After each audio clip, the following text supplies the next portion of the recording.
Assalomu alaykum hurmatli hakamlar hay'ati, Timekeeper, auditoriya va bizga qadrli bo'lgan opponent jamoa. Demak, biz Toshkent davlat iqtisodiyot universitetining Critics jamoasi nutqimni jamoadoshlarim bilan tanishtirish bilan boshlamoqchiman. 3-spikerimiz Islom Ismailov, 2-spikerimiz Tojiboyeva Munisa Bonu hamda 1-spiker Kamina Ibrohimjonov Shohjahon. Demak, bugungi mavzu iqtisodiy tengsizlik geografik joylashuvga bog'liq emas. Pozitsiyamiz tasdiq.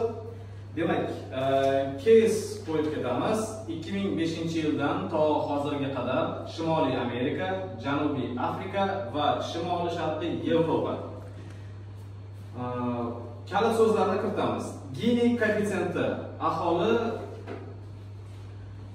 aholini boy yoki kambag'al qatlam ekanini ko'rsatuvchi indeks. Manba theeconomist.com. Kapital sarmoya keng ma'noda o'z egasiga daromad keltirish xususiyatiga ega bo'lgan jami vositalar. Resurs ehtiyojini qondirish uchun foydalanadigan vosita, indikator. Natijani baholash uchun belgilangan mezon yoki ko'rsatkich. Demak, mavzuning dolzarbligiga to'xtaladigan bo'lsak, biz bugun geografiyani emas, imkoniyatlar tengligini himoya qilmoqdamiz. Chunki tarix ham, bugungi misollar ham shuni ko'rsatadiki, davlatni boyitadigan narsa dengiz emas, inson kapitali. Geografiya faqat fon, ammo harakat, siyosat, ta'lim va ijtimoiy adolat esa bu sahnadagi real aktyorlardir. Shunday ekan, iqtisodiy tengsizlik joyga emas, yondashuvga bog'liq. Demak, o'zimning birinchi argumentimni kiritib o'taman. Tengsizlik sababchisi joylashuv emas, imkoniyatdir. Janubiy Afrika okeanga yaqin resurslarga boy manzil hisoblanadi, lekin qulay geografik qulayliklarga qaramay, noto'g'ri siyosiy boshqaruv iqtisodiy tengsizlikni kuchaytirib kelmoqda. Isbotlaydigan bo'lsam, World Bank hisobotiga ko'ra 2018-2020 yillardagi Gini indikatorlar ham 0.67 darajasida ko'rsatadi. Bu statistik ma'noda eng noteng jamiyatdan biridir. 2018-2022 yillarda olib borilgan Zondo komissiyasining xulosasiga ko'ra, sobiq prezident Jacob Zuma davrida Gupta oilasi markaziy davlat organlarini, jumladan Eskom va Transnet kompaniyalarini moliyaviy nazoratga olgan. Bu jarayonda davlat 17 milliard dollar yo'qotgan va ularga zarar yetkazilgan. Manba The Zondo Commission a Bit Size Summary maqolasidan. AQSh Shimoliy Amerikada okeanlar bilan o'ralgan, ya'ni jahonning eng qulay joylashgan davlatlaridan biri bo'lib, ichki siyosat va ijtimoiy tengsizlik iqtisodiy tafovutlarni olib kelgan. 2023-yilda uy xo'jaliklari bo'yicha Gini koeffitsiyenti ularda 0.485 ga tengligini ko'rsatdi. Ya'ni tengsizlik juda yuqori darajada saqlanmoqda hali ham.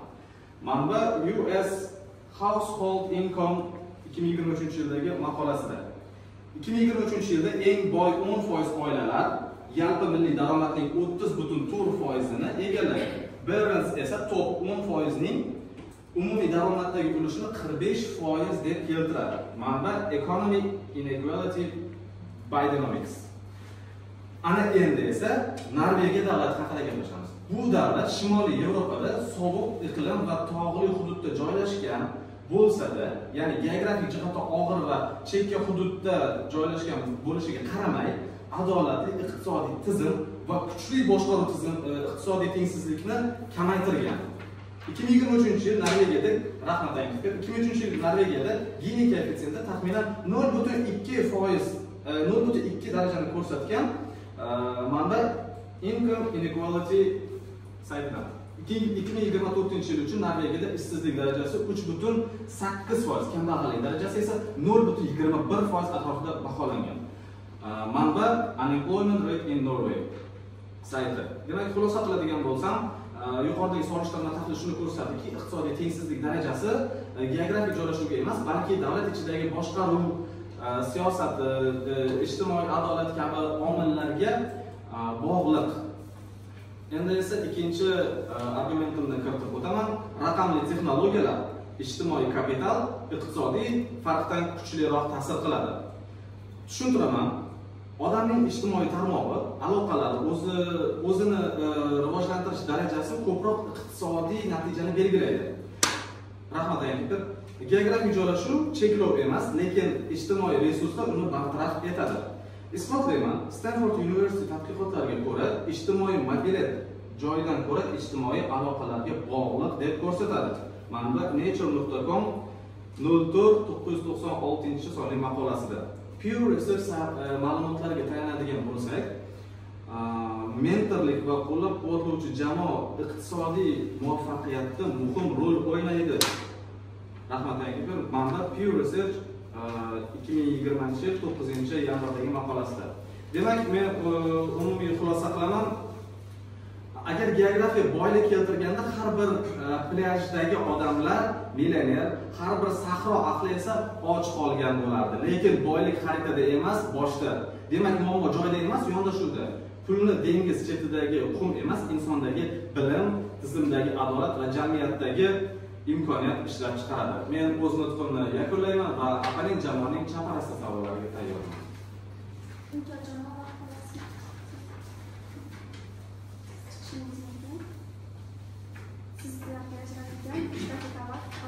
Assalomu alaykum, hurmatli hakamlar hayati, hurmatli Piper, hurmatli auditoriya, men bugun savolimni spikeri Mahmudning o'z chapari savollarini berishni boshlayman. Nega ko'p chaparlar mamlakatlar aksariyati tropik mintaqalarda joylashgan? Tropik mintaqalarda joylashishiga sabab ularda aynan yer bilan to'g'ri ularning iqtisodiy siyosatida, iqtisodiy, ya'ni uni boshqarishda va kapitalni boshqarishda muammolar bo'lganligi uchun tropik mamlakatlarda boshqa turdagi sohalarni qo'llab-quvvatlashga joylashgan. Nega ko'p qulay tabiiy resurslarga boy mintaqalarda yashovchi aholi yuqori daromadga ega? Aynan ularning daromadi davlatning boshqaradigan, ya'ni kapitalni boshqarishiga qaratilgan, ya'ni kapitalni yaxshi boshqaradigan bo'lsa, daromad ham, foizlar ham kam bo'ladi. Xuddi men Norvegiyani misol keltirganimdek, aynan o'sha ishsizlik darajasi ularda 3.8%, kambag'allik darajasi esa 0.2 darajasi esa 0.2. Nima uchun xalqaro investitsiyalar va ishlab chiqarish markazlari odatda geografik jihatdan qulay bo'lgan hududlarni tanlashadi? Geografik jihatdan ular geografik jihati muhim emas, aynan ular iqtisodiy tengsizlikka katta ahamiyat qaratishadi, chunki agar o'sha iqtisodiy tengsizlik ularda ya'ni muammo keltirib chiqaradigan bo'lsa, geografik joylashuv muhim emas. Unda nega qurg'oqchi, cho'l yoki baland tog'li hududlarning o'zi ko'pincha kambag'allik bo'ladi? Ularda kambag'allikda yashamaydi, chunki tog'li hududlarda asosan tabiiy resurslar, aynan neft kabi resurslar ularda ko'proq uchraydi. Port kabi shaharlar ichki quruqlikdagi hududlarga qaraganda kuchliroq. Aynan port shahar deganingizga AQShni misol keltiraman. AQShda Gini darajasi AQSh davlatmi shahar? AQSh davlat, aynan bitta shaharni keltiraman, New York. Aynan New Yorkda portlar mavjud va u yerda iqtisodiy tengsizlik shunchalik ko'payganki, aynan ulardagi geografik joylashuv ham bunga sabab bo'lmoqda. Sabab ularda Gini darajasi 0.6 darajaga yetgan, shu sababdan ularda nega dengizga chiqish imkoniyatiga ega bo'lmagan mamlakatlar odatda tashqi savdo qiyinchiliklarga duch keladi? Masalan, o'sha neft sotib olish yoki iqtisodiy jihatdan ortda qoladi. Neft qochuvchi hisoblanadi. Aynan vulqonli hududlarda neft qochishini kuzatishimiz mumkin. Aynan bu yo'q, nega iqtisodiy jihatdan orqada qoladi? Aynan shu imkoniyati iqtisodiy jihatdan orqada qolmaydi. Sababi ularda agar dengizga chiqish imkoni bo'lmaydigan bo'lsa, ularda tabiiy resurslardan foydalanishga imkon bo'ladi. 1 daqiqa vaqt tamom bo'ldi. Joyingizni egallashingiz mumkin.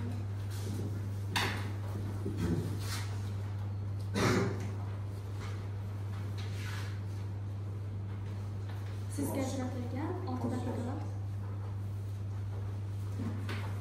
Boshlaymiz. Assalomu alaykum, hurmatli auditoriya, hurmatli hakamlar hayati, Piper hamda siz uchun qadrli bo'lish kutilgan aqalli jamoa. Men Zilez jamoasining birinchi spikeri Ibragim Asadbekman, ikkinchi spikerimiz Shodiyoz Sabinoz hamda uchinchi spikerimiz Umar Murodov.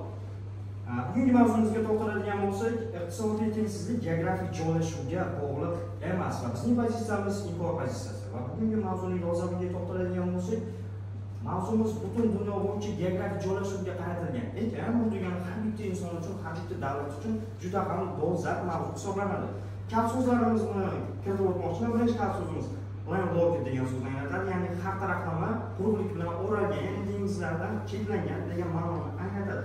Ikkinchi kal so'zimiz rural kal so'zi bo'ladi. Bu degani chekka hududlar, qishloq yoki bo'lmasa odamlar nisbatan borish qiyin bo'lgan joylarga rural so'zi ishlatiladi. Bugungi mavzumizning kritiyasiga keladigan bo'lsak, geografik sharoit global tengsizlikni belgilovchi hal qiluvchi omil. Ban Ki-moon BMTning sobiq kotibi. Xo'p, bugungi mavzumizga o'zimning birinchi kontra argumentimni berib o'tmoqchiman. Birinchi kontra argumentim geografik joylashuv global va lokal iqtisodiy tengsizliklarga ega.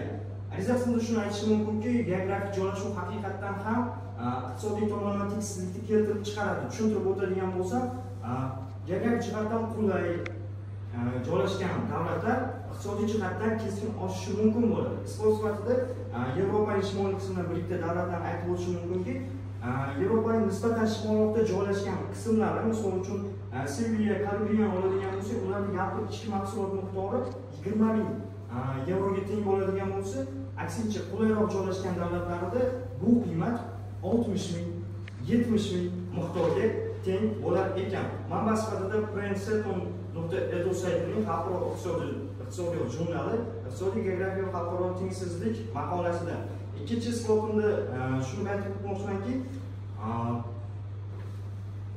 bunda neft bilan bog'liq muammolar, ya'ni geografik joylashuv deganda faqatgina realni tushunib qolmaymiz, balki undagi tabiiy resurslarni ham gapirib o'tishimiz kerak bo'ladi. Misol uchun oladigan bo'lsak, Janubiy Afrika mamlakatlari har tomonlama dengiz bilan o'ralmaganligi uchun nefti bor davlatlar ham neftni misol uchun eksport qila olmasligi mumkin bo'ladi. Misol uchun olish mumkin, Mauritaniyani oladigan bo'lsak, 75% sahrodan iborat hisoblanadi, faqat 0.5% ekin maydonlaridan iborat bo'ladi. Uning neft zaxirasiga keladigan bo'lsak, iqlim juda ham issiq va yalpi ichki mahsulotning yuqori past bo'lganligi tufayli daromad kamligidan ishsiz aholining oladigan maoshi bajaradigan mehnatga teng bo'lmaganligi uchun ularda iqtisodiy tengsizlik paydo bo'lib kelmoqda. Manba sifatida allogismindtrade.com saytini aytib o'tishim mumkin bo'ladi. Ikkinchi isbot sifatida Chad davlatini olishimiz mumkin. Chad davlati demak Afrika davlatlari orasida eng issiq iqlim mintaqasiga ega bo'lgan davlatlar hisobiga kiradi. 2017-yilgi ma'lumotlarga qaraganda ularning yalpi ichki mahsulot miqdori $2300 dollarga teng ekan. Ularning 87% qashshoqlikda umr kechiradi va 80% holatda ishchi kuchi yetishmasligi kuzatiladi. Nima uchun degan savolga, chunki iqlimi juda ham issiq va ishlashdan olingan foyda undan orttirilgan kasallikka davolanishga yetmasligi ko'rsatilgan. Va manba sifatida bunda ham allogismindtrade.com saytini aytib o'tishim mumkin. Keyingi manba sifatida shuni aytishim uchun, isbot sifatida shuni aytib o'taman. Niger davlati neftga boy, judalar boy. Faqat u landlocked davlat bo'lganligi uchun uni tashqi davlatlarga sotish imkonsiz hisoblanadi. Aytishlari bo'yicha u to'rtlamolama quruqlik bilan o'ralganligi uchun 2000 kilometr maydonga qor orqali neftni sotishni ko'zlagan va buning natijasida 2024-yil 16-iyul kuni demak buzg'unchi guruhlar tomonidan qor demak ishg'ol qilingan, ya'ni buzib tashlangan hamda kuniga $6 million neft o'z-o'zidan o'g'irlangan. Manba sifatida bbc.com saytini aytib o'tishim mumkin. Xulosa qilib shuni aytmoqchimanki, ko'rinib turibdi, geografik joylashuv deganda faqatgina ularning baland pastligini, tog'li yoki tog'siz hududda joylashganligi emas, balki tabiiy resurslarning bor yoki yo'qligini ham inobatga olish kerak bo'ladi. Ikkinchi argumentimga o'tmoqchiman. Ikkinchi argumentim geografik joylashuvga ko'ra tibbiy va ilmiy tomonlama iqtisodiy tengsizlik. Ariza sifatida shuni aytib o'tishimki, iqtisodiy tengsizlik deganda ularning maoshlari, ish haqi, ishsizlik darajasi emas, balki tibbiy hamda ilmiy tomonlama tengsizlikni ham tushunish kerak. Tushuntirib o'tadigan bo'lsam, agarda ilmiy hamda tibbiy tomonlama jarrohasiga kelayotgan davlatlar iqtisodiy tenglikka hech qachon erisha olmaydi, chunki kasal bo'lsa doimiy miqdorda ishchi kuchi yetishmasligi kabi muammolar kuzatilishi mumkin. Isbot sifatida shuni aytib o'tishim mumkinki, 2024-yilda Efiopiyadan malyar, ya'ni Janubiy Afrika mamlakatlarida Efiopiyada malyar epidemiyasi bo'lgan. Bunda 8,4 million aholi kasallangan. Ularning aytishicha, mana shu epidemiya tufayli har yili 1,3% ga yapon ichki mahsulot miqdori kamayadi. Olimlarning ta'kidlashicha, agar malyar epidemiyasini 90% ga kamaytiradigan bo'lsak, 16 milliard yapon ichki mahsulotlarda o'sish mumkin. Endi aytishingiz mumkin, kasallik nima daxli bor geografik joylashuvga degan bo'lsak, iqlim shu darajada quruq va issiqligidan malyar epidemiyasi tez rivojlanar ekan. Xulosa uni shuni aytishim mumkinki, tibbiy hamda ilmiy tomonlama iqtisodiy tengsizlikka ham qarash kerak. Umumiy nutq xulosa sifatida aytishim mumkinki, geografik joylashuv eng muhim omil hisoblanadi iqtisodiy tengsizlikda. O'z nutqimni yakunladim, hamda men jahon chaqirib savolga tayyorman. Savollar uchun maqtasmi? Yo'q. Tayyor bo'lsangiz chiqishingiz mumkin. Sizlarga ajratilgan 3 daqiqa vaqt boshlandi.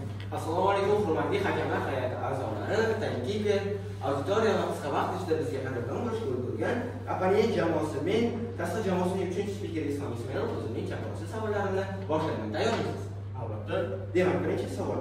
Yomon boshqaruv eng qulay geografik hududlarni ham inqirozga olib kelishi to'g'rimi? Bu tomonlama noto'g'ri, chunki deylik geografik joylashuv deylik qulay. Misol uchun to'rt tomonlama okean bilan o'ralgan har joyga chiqish mumkin, lekin uning tabiiy resurslari bo'lmasa, ekin maydonlari ekish uchun sharoit bo'lmasa, bu geografik jihatdan qulay deyilmaydi. Faqatgina okeanga chiqish emas. Hop, siyosiy boshqaruv va soliq siyosati geografik omillardan ko'ra kuchliroq emasmi? Bu geografik omillarga bog'liq bo'ladi. Nimaga deganda, soliqni to'laydigan aholi o'z yeridan foyda olgandagina soliq to'lash qobiliyatiga ega bo'ladi. Agar uning geografik joylashuvi ekin ekishga yoki bo'lmasa qanaqadir biznes qilishga yaroqsiz bo'lsa, bu o'z-o'zidan unga yomon tarafga ta'sir qiladi. Geografiya o'zgarmasa-da, iqtisodiy tengsizlik yillar davomida o'zgaradi. Buni qanday izohlash mumkin? Demak, buni aytib o'tishim mumkinki, ya'ni geografik joylashuv o'sha faqat yildan yilga nima bo'ladi? U yangi qazilma boyliklari, neft konlari, ko'mir konlari topishi mumkin. Bu uning aynan o'sha joylashgan geografik joyda qazilma boyliklar borligi oqibatida boyishi yoki bo'lmasa yopish mahsulot. Demak, geografik o'zgarmasa-da, iqtisodiy tengsizlik o'zgaradi. Geografiya deganda uning ostida turgan tabiiy boyliklarni joylashuv bilan bog'liq. Misol uchun, Saudiya Arabistoni neft koniga ega bo'lgan davlatda bo'ladigan bo'lsa, boshqa davlatlarda neft yo'q, misol uchun. Taraqqiyotga olib kelgan asosiy kuch joymi yoki insonmi? Taraqqiyotga olib keladigan joy hisoblanadi. Chunki nimaga deganda, Dubayni misol keltirish mumkin. Ular neftdan tushgan pul orqali, demak, sun'iy orol qurishdi. Boshqa davlatlar esa bu narsadan geografik joylashuv tufayli hech narsa qila olmaydi desak bo'ladi. Raqamli iqtisodiyot kengayib borayotgan bir paytda geografik joylashuvning rolini oshib borayotganini qanday ta'kidlaysiz? Raqamli iqtisodiyot kengayib borayotgan bir paytda geografik joylashuvning rolini iqtisodiy tengsizlik bilan bog'lash qanday ta'kidlaysiz? Demak, raqamli texnologiya rivojlanayotgan davlatlarda ham biz bilamiz, deylik, mobil qurilmalarni oladigan bo'lsak, chekka olis hududlarda turgan odamlar bilan bog'lanish muammosi bo'ladi. Demak, raqamli texnologiya rivojlangan davrda ham geografik jihatdan olis hududlarda turgan insonlar undan mobil qurilmalardan to'laqonli foydalana olmaydi. Bu degani geografik joylashuvdagi bo'lgan eng asosiy tengsizliklardan bittasi. Geografik joylashuv muhim bo'lsa, nega ko'plab rivojlangan davlatlar tabiiy resurssiz hududlarda barpo etilgan? Ularning demak geografik joylashuv nimalarga bog'liq? Tabiiy resurs, boshqa davlatlar bilan aloqasi bor yoki yo'qligi, dengiz bilan o'ralgan yoki o'ralmaganligi bo'ladi. Tabiiy resurslarsiz hududlarda davlatlar mavjud. Tabiiy resurslar bo'lmagan, misol uchun Norvegiya misol keltirish mumkin. Norvegiya tabiiy resurslarga nisbatan qisman ega, lekin dengiz yo'li orqali. Rahmat. Assalomu alaykum barchaga. Men tashqi jamoasining 2-nota Munisa Tojiboyeva bo'laman. Bugungi o'yin mavzuyimiz iqtisodiy tengsizlik geografik joylashuvga bog'liq emas va bugungi pozitsiyamiz asosida men o'z nutqimni Apaniya jamoasining notqlar tomonidan aytib o'tilgan fikrlarga qarshi rebuttal qilishdan boshlayman. Ular nutqlar davomida Apaniya jamoasining nutqlari davomida iqtisodiy aynan geografik joylashuv noto'g'riligi, umuman geografik joylashuv iqtisodiy tengsizlikni keltirib chiqaradi. Ya'ni aynan geografikga faqatgina geografik joylashuvga bog'liq deb aytganlar. Lekin biz qaraydigan bo'lsak, aynan resurslarga boy davlatlarni, masalan, ularda resursga boy davlatlar bo'lishi mumkin, boshqa qazilma boyliklari, yer osti yer usti boyliklari ularda ko'p bo'lgani bilan bular barchasida iqtisodiy tengsizlik darajasi umuman nolga teng yoki o'zan 1 darajasiga teng deb ayta olmaymiz. Ya'ni Gini ko'rsatkichi bo'yicha. Masalan, resurslarga boy davlat degani emas. Bu holat resurs la'nati deb ataladi. Resurslarga boy davlatlarda ko'p holatlarda korrupsiya, siyosiy ixtiloflar yoki bo'lmasa tabaqalanish yuzaga keladi. Va bundan tashqari o'g'irlik ham yuzaga kelishi mumkin. Va ular nutqlarida neft o'g'irlangan deb aytib o'tdilar. Balki aynan bu resurs la'nati tufayli yuzaga kelgan. Manba tabiiy resurslarning ko'pligi va iqtisodiy o'sish tafovuli Sach Warner 2005-yil. Bundan tashqari ular nutqlar davomida aynan Janubiy Afrikada u davlat Janubiy Afrika qit'asi mintaqasi aynan okeanlar bilan o'ralgan va ular savdo-sotiqda o'zimdan iqtisodiy masalada boshqa davlatlar bilan savdo-sotiq muammolarini keltirib chiqarishi mumkin deb aytib o'tdilar. Lekin bu geografiyaga bog'lanmasligi kerak, chunki hozirgi davrda bilamiz savdo-sotiq faqatgina kemalar yoki maishiy transport orqali jamoat transporti orqali bo'lmaydi, balki hozirgi kunda biz bilamiz onlayn savdo tizimlari ham yo'lga qo'yilgan. Bundan tashqari aynan Janubiy Afrikada 2023-yil korrupsiya qabul qilish indeksida 43 ballni to'plagan. Bu holat yuqori darajadagi tizimli korrupsiyani mavjudligini bildiradi. Ya'ni 43% kattagina korrupsiya bo'lgani uchun bu davlatda aynan Janubiy Afrikada to'g'ri tizim yo'lga qo'yilmagan, ya'ni siyosiy jihatdan noto'g'ri yo'naltirilganligi uchun bu yerda iqtisodiy tengsizlik keltirib chiqarilgan. Aynan ularning okean joylashganligi yoki bo'lmasa issiq iqlimi orqali emas. Manba Zondoish komissiyasining kichik xulosasi 2023-yil. Bundan tashqari ular nutqlar davomida Niger davlatida neft o'g'irlangan deb aytib o'tdilar. Menimcha ular Nigeriya davlatini nazarda tutdi. Aynan bunga ham bizning ma'lumotimiz bor. Bugungi dunyoda iqtisodiy imkoniyatlar raqamli platformalar orqali taqdim etiladi. Boya aytganimdek, onlayn savdo qilish mumkin yoki bo'lmasa hozirgi kunda bilamiz, turli xil okeanlarda suzib yuruvchi Christopher Columbus davrida bo'lgandek kemalar bor.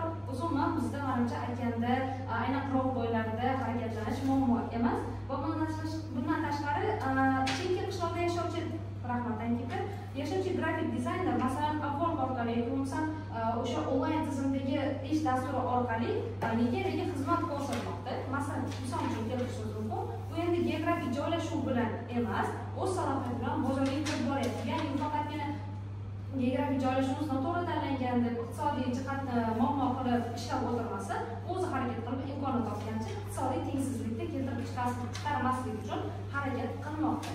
Mana keltiradigan musiqa ma'lumotimizga eng ko'p masofaviy ishlayotgan davlatlar Forbes jurnali 2023-yil. Endi esa o'zimizning jamoa, ya'ni tashqi jamoaning argumentlarini mustahkamlab o'taman. Birinchi argumentimiz tengsizlik sababchisi joylashuv emas, imkoniyatdir. Ma'lumot berib o'taman. Aynan birinchi nutqimiz aytgandek, Shimoliy Amerikada Gini ko'rsatkichi 0.485 ga teng. Ya'ni bu juda ham katta ko'rsatkich bo'lib, Shimoliy Amerika bilamiz rivojlangan davlat, o'zimizning Amerika Qo'shma Shtatlariga tegishli va bundan tashqari boshqa iqtisodiy ko'rsatkichlar yuqori, lekin bu yerda iqtisodiy tengsizlik yuqori darajada, chunki ijtimoiy tengsizlik muammosi bor bu yerda. Ya'ni geografik joylashuv zo'r bo'lgani bilan, lekin ichki muammolar yoki bo'lmasa korrupsiya yoki o'sha ijtimoiy tengsizlik tufayli aynan iqtisodiy tengsizlik keltirib chiqargan. Daromad farqi esa 12 barobardan oshgan. Masalan, mana shu Shimoliy Amerika qit'asida yashovchilar eng boy aholi eng kambag'al aholiga nisbatan 12 barobar ko'p maosh olishadi. Manba US Census Bureau 2023-yil. Bundan tashqari ikkinchi argumentimizni mustahkamlab o'taman. Raqamli texnologiyalar ijtimoiy kapital iqtisodiy farqdan kuchliroq ta'sir qiladi. Bunga aytishimiz mumkin, raqamli texnologiyalar bor paytda masalan O'zbekiston hali rivojlanayotgan davlat, lekin bizda bizning atrofimizda okeanga chiquvchi yo'llar yo'q deb turib to'xtab qolamiz. Masalan, uzun market platformasidan ham foydalanishimiz mumkin. Manba data.oecd.org. Men o'zim gapim abonent jamoaning chaqiruv savollariga tayyor.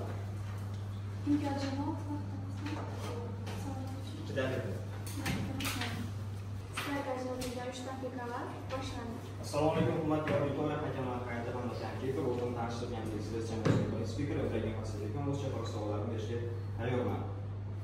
Birinchi spikeringiz aytib o'tgandek, Norvegiyada geografik jihatdan noqulay, ya'ni sovuq o'lkada joylashgan hamda uning resurslari kam bo'lsa-da, yaxshi iqtisodga ega deb aytib o'tdilar. Xo'p, bu nechalik to'g'ri? Bu to'g'ri, chunki bu yerda faqat geografik joylashuv emas, biz siz nutqimiz davomida birinchi nutqimiz ham men ham aytib o'tdim. Iqtisodiy tengsizlik faqatgina geografik joylashuvga bog'liq emas, to'g'risi esa. Demak, Norvegiyada resurslar yoki geografik tomonda yomon joylashgan, lekin to'g'ri boshqarish orqali yaxshi natijalarga erishadi. Norvegiyada resurslar yo'q kim aytdi? Hop, prinsipiingiz aytishga tushunadi. Umuman resurslar yo'q demadi. Ular faqat iqlim sharoitiga nisbatan sovuqroq o'zgarib aytdi. Demak, Norvegiya geografik jihatdan noqulay zonada joylashgan. Noqulay emas, biroz sovuq bo'lishi mumkin, lekin bu ularda iqtisodiy tengsizlikni keltirib chiqarmagan ma'lumotlarni aytib o'taman. Norvegiyada boylik, ya'ni boylikamiz Gini yo'q aytib o'tay.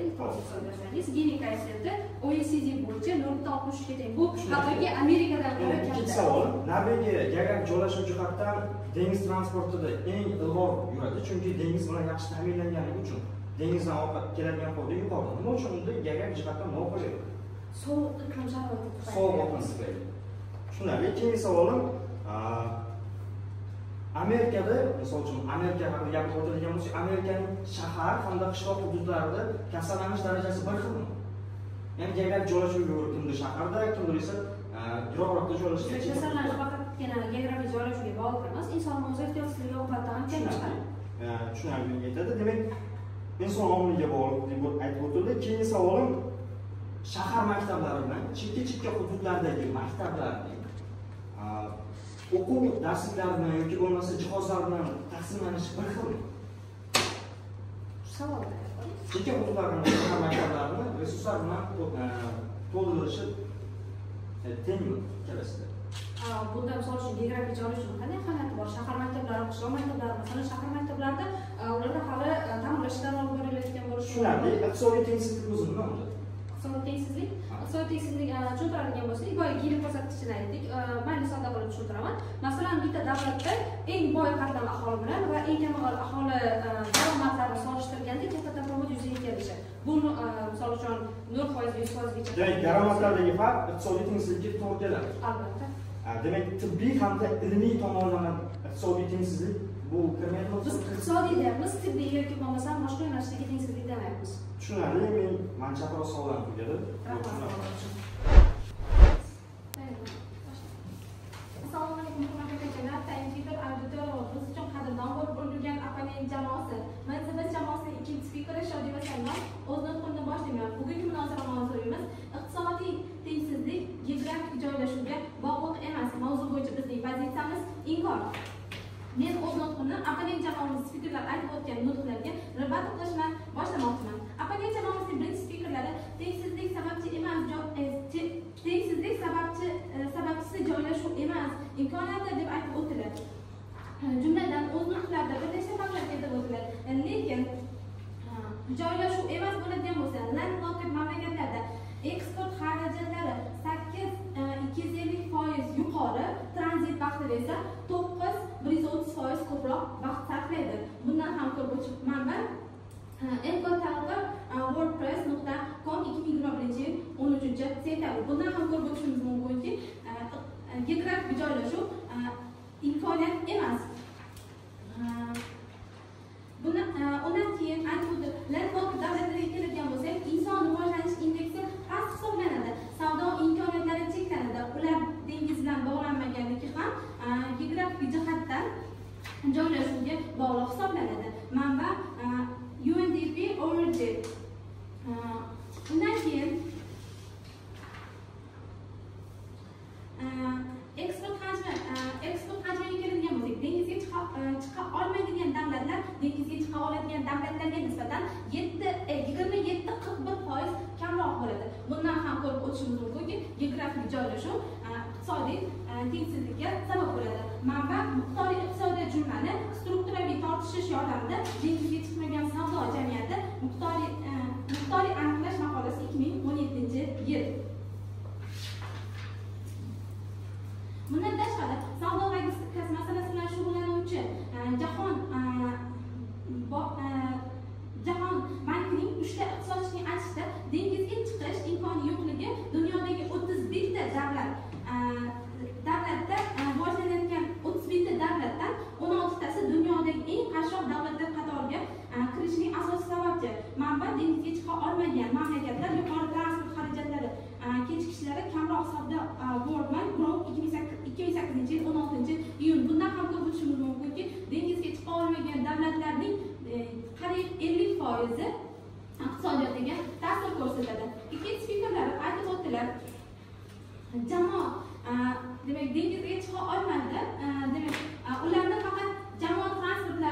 bog'liq ekanligini bir ko'rinish sifatida aytib o'tishimiz mumkin.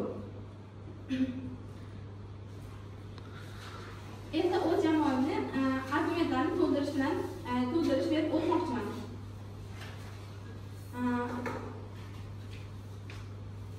O'z jamoadoshim aytib o'tdilarki, birinchi va ikkinchi argumentlarda iqtisodiy tengsizlik geografik o'zgarishga bog'liq ekanligi haqida aytib o'tdilar. Jumladan, AQSh qishloqlaridagi aholi shahardagi aholidan ko'ra 25% ko'proq yurak kasalliklaridan o'ladi. Sabab jismoniy ko'lama qishloqda ko'pligi deyilgan manba CDC-Go sayti. Bundan ham ko'rib o'tishimiz mumkinki, ichki, ya'ni davlatlarning ichki tuzilmalari, ya'ni shaharlar va qishloqlar o'rtasidagi geografik joylashuv ham iqtisodiy tengsizlikning o'zgarishiga ma'lum bir ma'noda sababchi bo'lib hisoblanadi. Afrika hududlarida shahar va qishloqlarda ta'lim haqqi qishloqda 60 o'quvchiga bitta sinf rahbari to'g'ri keladi.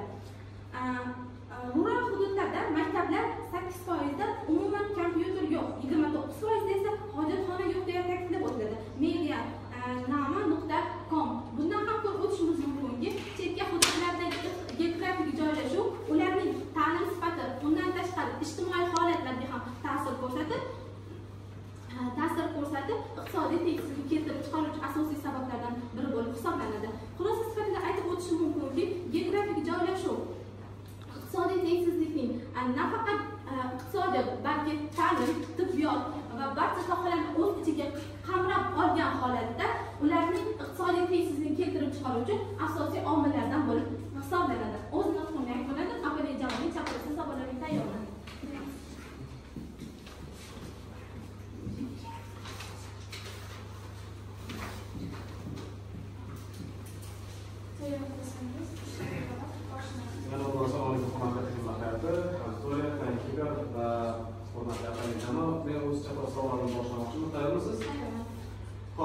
Geografiya muhimmi? Agar geografiya muhim bo'lsa, nega neftga boy davlatlar orasida qanaqa qashshoqlar mavjud? Qashshoqlar chunki ular resursga boy bo'lgani bilan boshqa jihatdan, geografik boshqa jihatdan qulay tushmagan, jumladan dengiz bilan bog'lanmagan bo'lishi mumkin. Demak, hop, tushundim.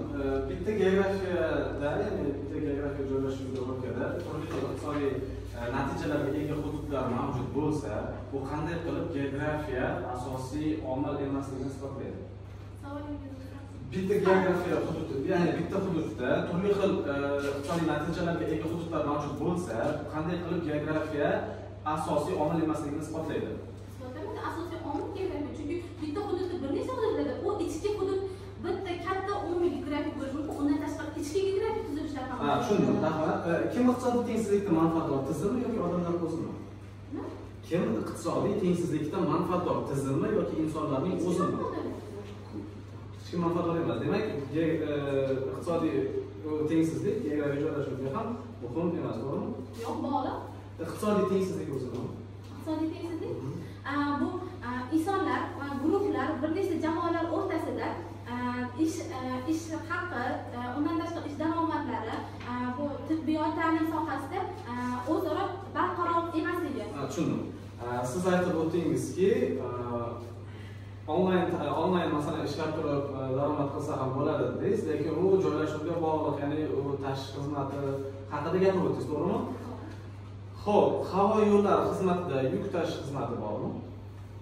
Albatta, buning uchun ham demak, qulay joylashgan, chunki samolyotdan qo'nish uchun qaysidir ma'noda yer hududida joylashuv kerak bo'ladimi? Vertolyotlar yordamida aynan mahsulotlarni yetkazib berish mumkinmi? Yetkazib berish mumkin bo'lsa, demak, vertolyotlar havoda qo'nish uchun ham yer kerakmi yoki osmonda ushlab vertolyot havoda turgan holatda pastga tashlab orqali olib kelsa bo'ladi. Dengizga tushib ketsangiz mahsulotingiz. Dengizga tushib ketmaydi, vertolyot ishlab bo'ladi, qanday tushib ketish? Siz yerga Xo'p, savol o'taman. Geografiya o'zgarmasa, iqtisodiy fan qanday o'zgaradi? Geografiya o'zgarmasa, iqtisodiy fan qanday o'zgaradi? Qaysi ma'noda? Savolingiz. Iqtisodiy tengsizlik qanday o'zgaradi? Geografiya o'zgarmasa, iqtisodiy tengsizlik qanday o'zgaradi? O'zgarmagan bo'ladi geografiya bilan qarashda. Demak, sizga oxirgi savolim, siz sizlar aytayotgan geografik ta'sirni bartaraf etuvchi siyosiy mexanizmlarni inkor eta olasizmi?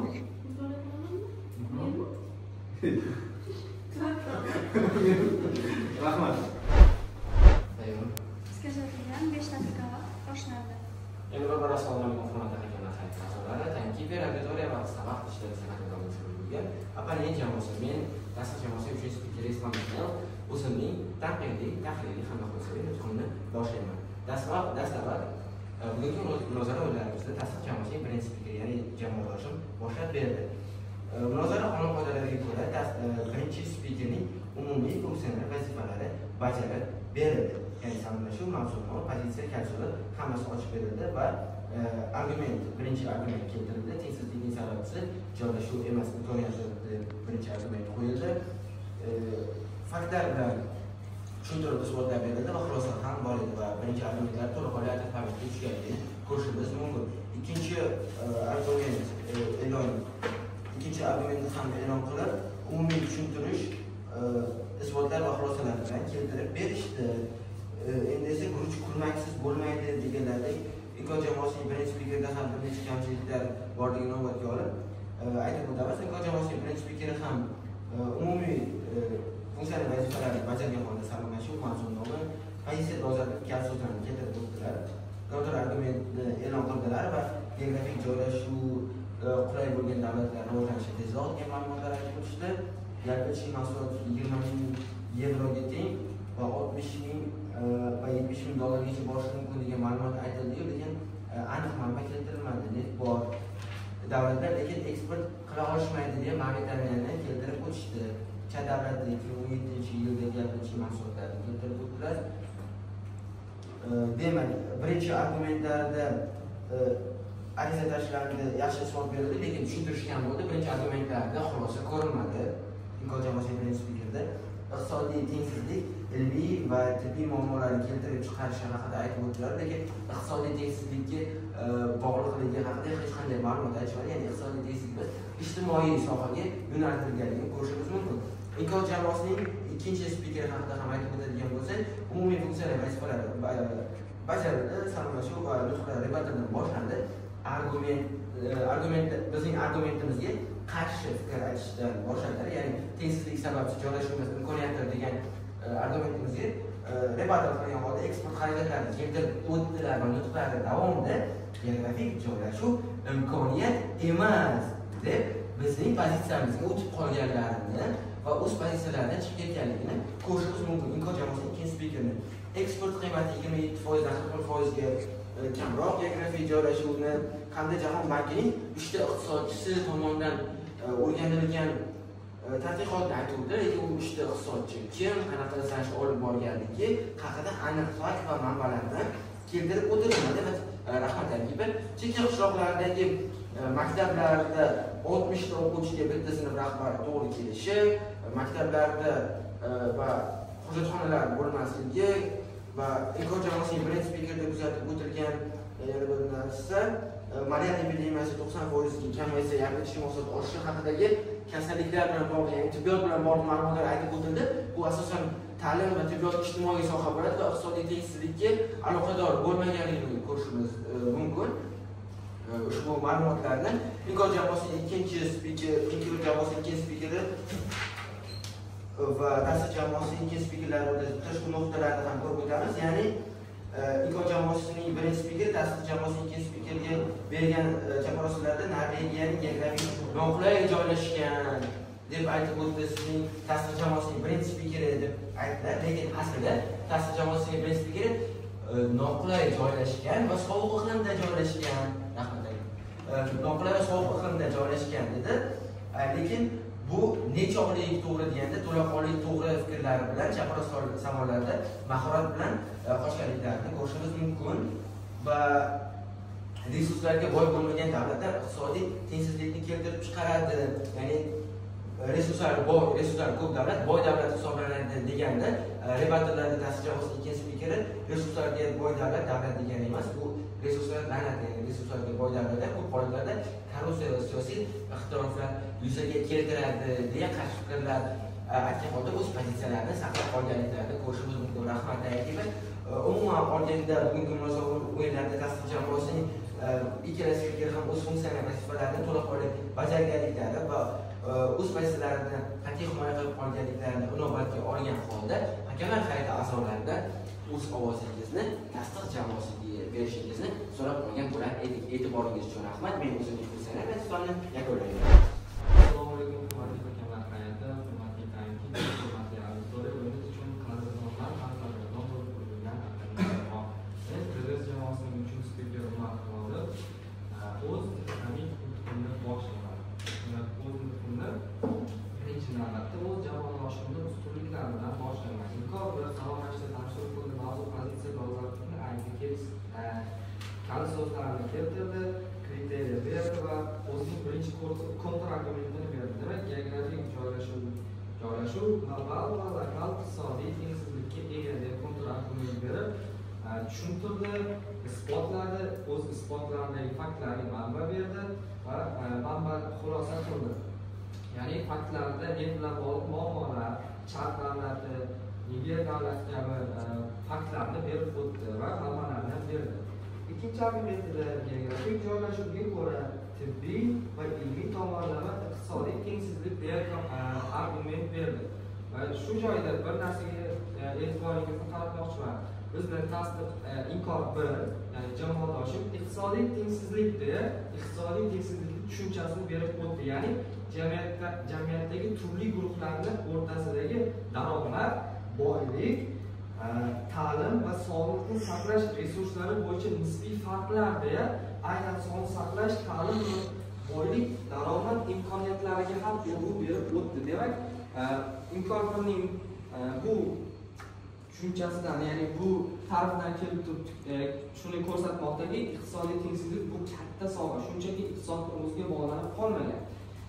Endi esa tasdiq birga o'tamiz. Tasdiq bir kabina tarafidan tasdiq birga berilgan savollarda, demak,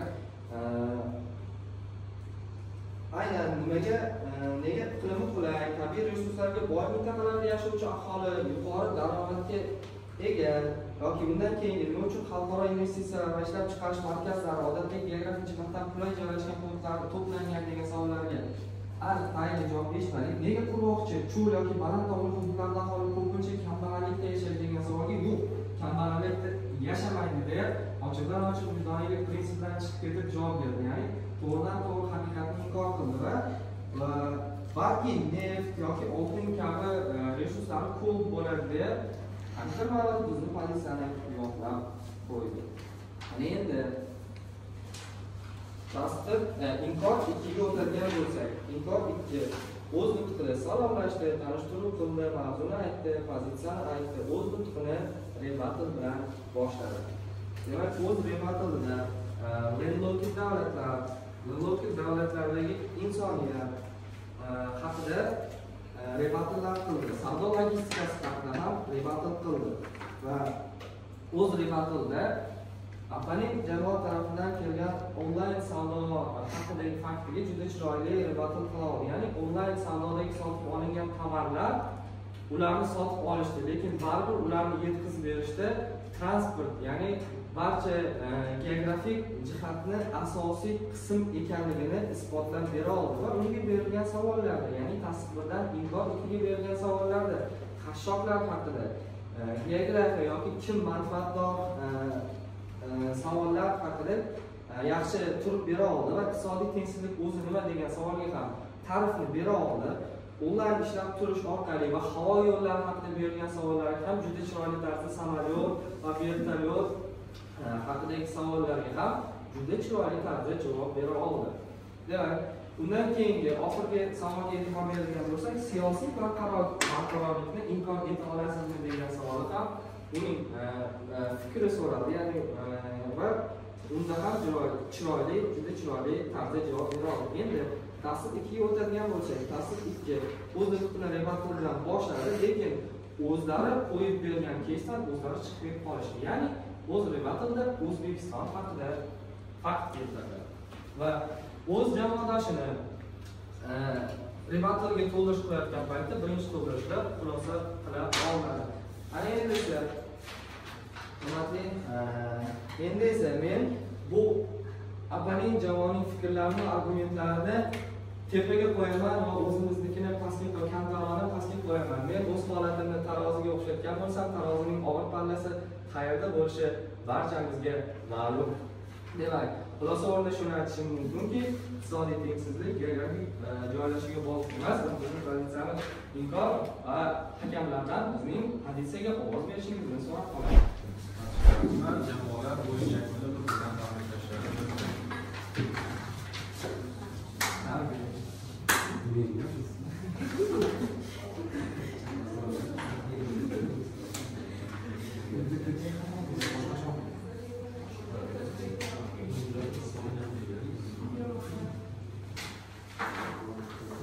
Geografik joylashuv global va lokal iqtisodiy tengsizliklarga ega. Xo'p. Jeri o'yinda o'ynaydi.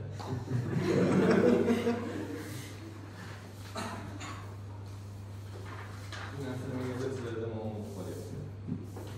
Xo'p, tasdiq bir texnik jihatdan qoida bo'yicha aytib o'tildi, salomlashildi, mavzu, case hammasi joy-joyida aytildi. Xo'p. Case sifatida Shimoliy Amerika, Sharqiy Afrika va Shimoliy Amerika, Janubiy Afrika va Shimoliy Sharqiy Yevropa. Xo'p, ketdi. Ba'zi ma'lumotlar aytildi, geografik emas. Xo'p. Sizlarga aktiv formatga birinchi argument bo'yicha aktiv formatga tushish holati deyarli 80% bajarildi. O'sha Afrika davlatlari bo'yicha noto'g'ri boshqaruv natijasi yuzaga kelayotganligi, atrof okeanlar o'ralganligi bilan, tabiiy resurslarning boy bo'lganligi bilan shu rivojlangan davlatlar qatoriga qo'shilmasligi, Gini bo'yicha o'sha indekslar aytib o'tildi, qaysi davlatlarda qancha o'sha ishsizlik bo'yicha. Hop, 2023-yilda eng boy oilalarning 10%, yarmi ichki mahsulotning 45%ga egalik qilishi bo'yicha ma'lumotlar keltirib o'tildi. Hop, Norvegiya bo'yicha misollar keltirildi, ya'ni u geografik jihatdan emas, balki o'sha sovuqligi nisbatan urg'u berildi va unda boshqaruv, siyosat va ijtimoiy adolat prinsiplar yaxshi rivojlangan uchun rivojlangan mamlakatlar qatoriga kirishligi. Hop, ikkinchi argument bo'yicha aktiv formatga tushish holati kuzatilgan, o'qib berish holati ko'p bo'ldi. Birinchi fikrda sizda boylik plyaj bo'yicha uchratishni inobatga oldik. Yondashuv va boshda ekanligi iqtisodiy jihatdan. Chaqirasa savollarda xo'p, berilgan savolda nimaga aynan tropik mamlakatlar eng ta'minot mamlakat ekanligi bo'yicha savollar chiqib yaxshi chiqish holati kuzatildi. Norvegiya bo'yicha yana qaytadan savol berildi. Xo'p, bitta shu Norvegiya davlati atrofida birinchi ikkita jamoa ancha o'ralashishdi. Xo'p, sizda chaqirasa savolda berilgan xato tog'li hududlarda neftga boy bo'ladi degan ma'lumot. Bular qurg'oqchilik deb savol berdi. Siz qurg'oqchilikni geografiyadan bundoq o'tib tog'ga o'tib so'raysiz. Tog' hududlarda neft ko'p bo'ladi degan ma'lumotni berdingiz.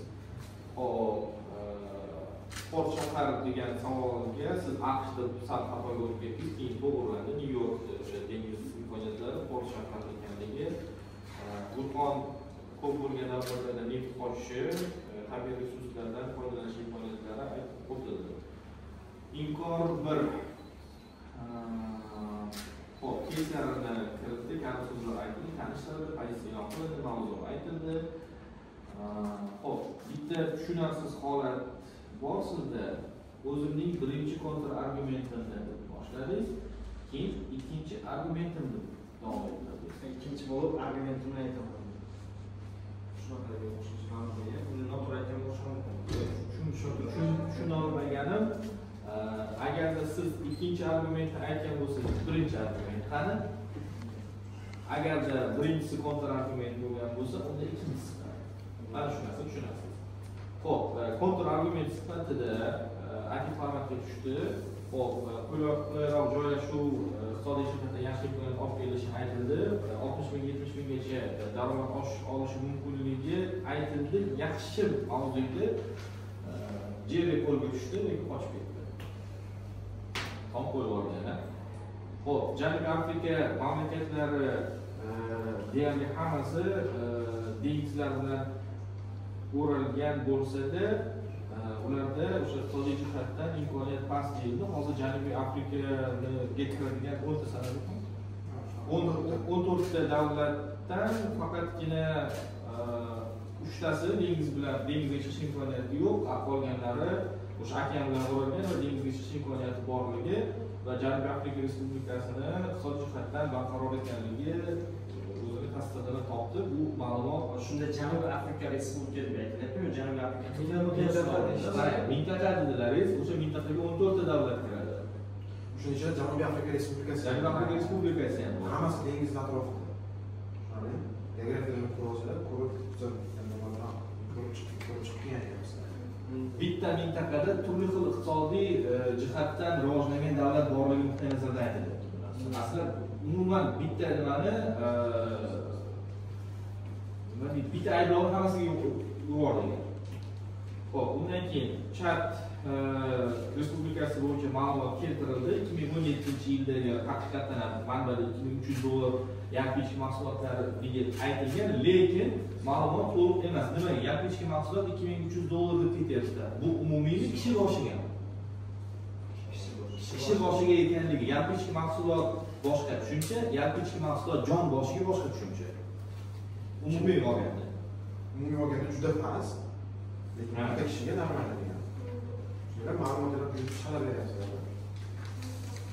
Xo'p, 87% qashshoqlikda yashashligi bu ma'lumot to'g'ri qabul qilinadi. Xo'p, Niger davlati o'sha boy neftga boy bo'lganligi bilan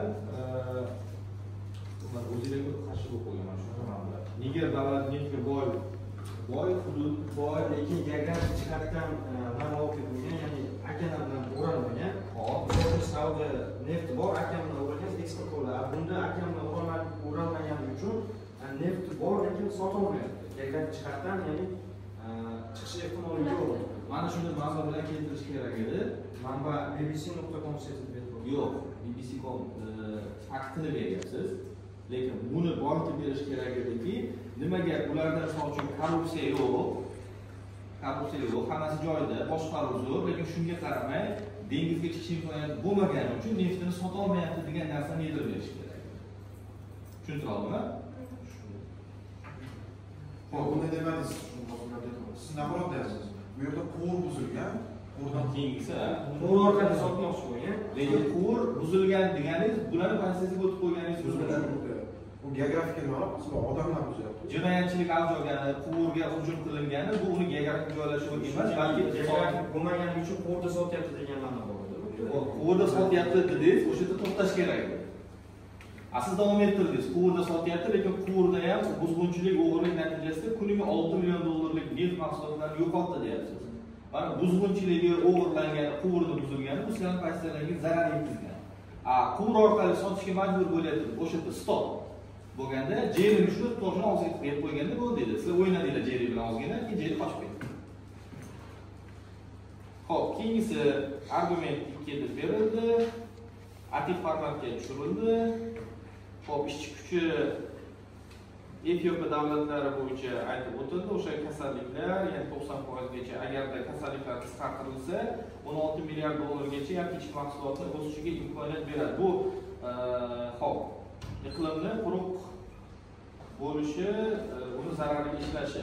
Ya'ni bu yerda ham xuddi mana bu tibbiy ijtimoiy muammoni keltirib berdinglar, lekin buni to'liq ochib berish kerak ediki, iqtisodiyot faqatgina iqtisodiyotni o'zida emas, balki ijtimoiy yoki tibbiy nimaga ham sohaga ham zarar keltiradi. Ya'ni iqtisodiy jihatdan barqaror bo'lgan odam o'zi sog'lom turmush tarziga amal qiladi, tibbiy ehtiyojlarni qoplaydi va kasal bo'lmaydi. Xullas, boy odam kasal bo'lmaydi degan ma'noni chiqarib berish kerak edi. Mana shu narsada. Keyingisi chaparasa savollarda o'rta darajada bo'ldi chaparasa savollar. Soliq to'lashlari, xo'p, tenglik, joylashuv, Xo'p, misol keltirildi, sun'iy orollar qurilishi, raqamli iqtisodiyot, geografiyaning o'rni aytib o'tildi, rivojlangan tabiiy resurslar chiqdi. Yaxshi chiqib ketishga harakat qilingan sizlarda chaparasi savollarda. Xo'p, tasdiq 2 salomlashilgan, mavzu aytilgan, rebate bo'yicha o'rtaga da'vo tashlangan, iqtisodiy geografik joylashuv noto'g'riligi hisobga tasdiq qilinmasligi aytib o'tilgan, resurslarga boy davlatlar hop, xuddi shunaqa Janubiy Afrika mamlakatlari keltirib o'tilgan sizlarda. Ishsizlik 0.1 emas aytib o'tildi. Neft o'g'irlanganligi to'g'ri isbotlab berildi bularda. Aynan pozitsiyani boy berganlik jihati bu berilgan. Ammo dixotomiyada shu narsani ko'proq boyitib berish kerak edi. Ya'ni kesishuv nuqtalarini rebuttal sifatida to'g'ri bajardi, qoyilmaqom bajardi, lekin dixotomiyada xuddi shu narsani kesishuv nuqtasida ko'rsatib berilsa, undan ham yaxshi bo'lardi. Xo'p, Janubiy Afrika okean bilan o'ralganligi, onlayn savdo uzun zararga ishladi. Uzun bo'lsa zararga ishlayotdi. Xo'p, Forbes bo'yicha ma'lumotlar hisobga olindi. Argumentlarni mustahkamlash harakati deyarli to'liq amalga oshirildi, ya'ni rebuttalda o'sha mustahkamlandi ma'lumotlar bilan. Xo'p, Shimoliy Amerika AQShga tegishli degan jumla edi. Xatomi deydi? Teskarisi bo'lishi kerak. Yoki hududida joylashgan deyish kerak. Tegishli degan jumla ham noto'g'ri. 12 barobarga daromadlar oshganligi to'g'ri qabul qilindi. Ikkinchisi raqamli texnologiyalar. Ikkinchi argumentni to'ldirish jarayonida o'sha O'zbekiston misoli keltirilib, xatoga yo'l qo'yildi. Chaparasi savollar yana shu Norvegiya atrofida aylandi. Sovuq noqulayligi, lekin iqtisodiy jihatdan barqarorligi yaxshi olib chiqib keta olindi. Shu Gini indeksi bo'yicha 0.63 ekanligi ma'lumot bilan to'ldirildi va bu inobatga olindi. Xo'p, bundan keyin Amerikada kasallanish, shahar va qishloqlar o'rtasidagi tafovutlar yaxshi ochib berildi. Xuddi shu mana shu jihatda ham sizlarda misol uchun argumentda, kontrargumentda berilgan faqatgina global emas, lokal joylashuv ham, lekin shu lokal joylashuvdagi tafovutlar to'liq ochib berilmadi. Maktablar 60 kishiga bitta sinflar to'g'ri kelish kerak ekanligi, sizlarni qilgan da'volarni bular urib bermadi baribir. Nimaga iqtisodiy jihatdan bog'liq ekanligi degan savol qo'yildi va savol to'g'ri. Nimaga? Chunki to'liq ochib bermayapsizlar. Lokal jihatdan mamlakatlarning ichida ham iqtisodiy jihatdan o'sha geografik hududda misol uchun bitta rivojlangan mamlakat bo'lsak, uni ham qaysi hududlari rivojlanmagan. Uni ham qaysi jihatlari qashshoq. Umumiy jihatdan davlat boy bo'lishi mumkin. Qaysi jihatlarida noqulay holat bo'lganligi, geografik jihatdan noto'g'ri joylashganligi bo'lishi mumkin. Hozir bitta xavfni qo'rqib turdim sizlarda lokal joylarda anklavlarni aytib o'tmasin deb yaxshi aytilmadi. Chunki anklavlar bu siyosiy boshqaruv oqibatida yuzaga kelgan geografik o'tmaydi. Misol uchun bizdagi So'x, Shohimardon yoki nima Ozarbayjondagi yo'q, Qoraqalpog'iston emas. Shusha shahri xuddi shunaqa boshqa davlatlardagi o'sha qolib ketgan hududchalar bo'yicha. Agarda chuqurroq kirganda shu narsaga o'tib ketish holati kuzatiladi, yutqizib qo'yishi mumkin edi. Shu pozitsiyada. Xo'p, inkoylikka ma'lumot ko'p, o'qib berish holatlari ko'p, ma'lumotlar ustiga tushib ketyapti.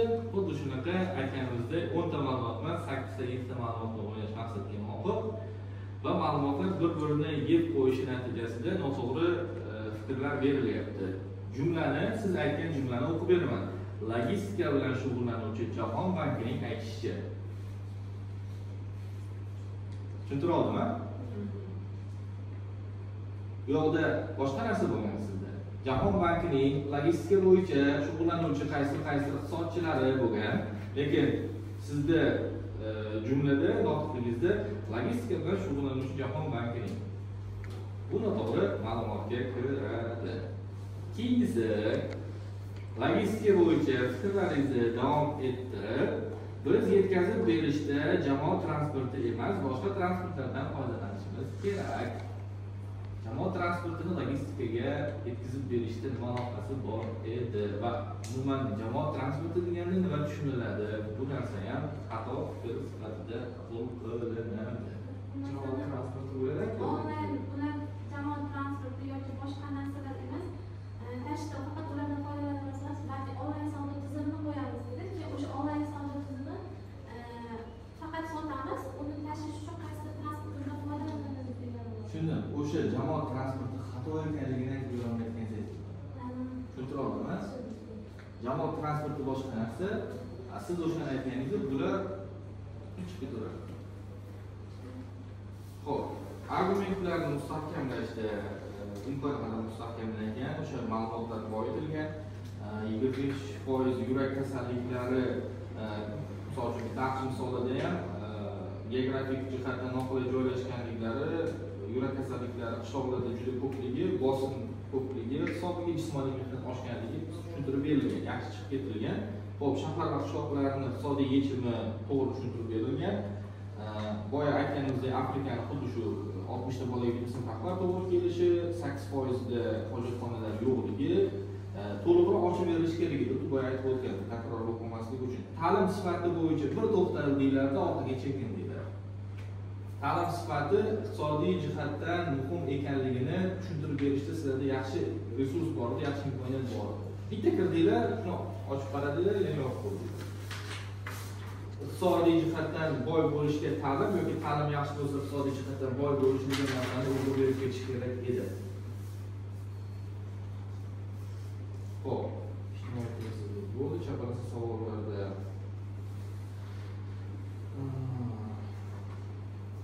Chaparasi savollarda savol berilganda siyosiy barqarorlikni inkor eta olasizmi degan jumla ishlatmadi ular.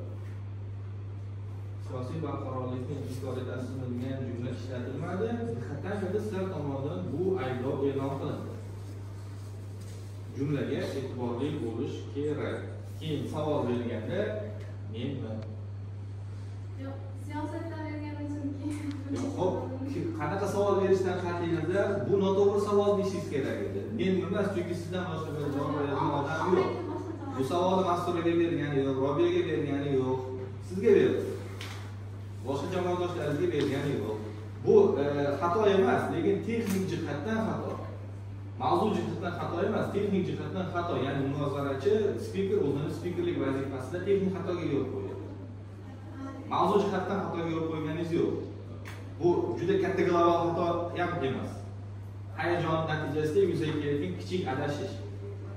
Lekin bu kesishmalarda, mavzularda kelajakda sizga ta'sir qilib qolishi mumkin. Xo'p, pastda 3